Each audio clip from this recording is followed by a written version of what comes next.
బీరకాయ మసాలా కూర చూడండి ఎలా చేయాలో. ఫస్ట్ అయితే బీరకాయలని ఇలా తరుక్కొని పెట్టుకోవాలి. తర్వాత దాంట్లో టమాటాలు కూడా తరుక్కొని పెట్టుకొని ఇవన్నీ వేసుకోవాలి కుక్కర్లోకి. తర్వాత ఆనియన్ అయితే వేసుకోవాలి. అన్నీ మా మమ్మీ అయితే వేసి పెట్టేసింది కాబట్టి ఇప్పుడు నెక్స్ట్ ప్రాసెస్ చూద్దాం. సో దీనికైతే కొబ్బరి పప్పులు అయితే వేసుకోవాలి. కొత్తిమీర కూడా వేసుకోవాలి. ఉంటే తెల్లగడ్డ కూడా వేసుకోండి గైస్. సో ఇప్పుడు దీన్ని మిక్సీ అయితే వేసుకోవాలి.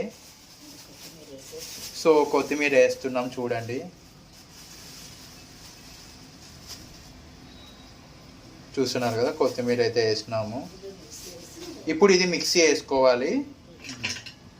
ఇందులోకి అయితే కారం అయితే వేసుకోవాలి. చూస్తున్నారు కదా, కొద్దిగా వేసుకోవాలి కారం. మళ్ళీ తర్వాత కావాలంటే వేసుకోండి.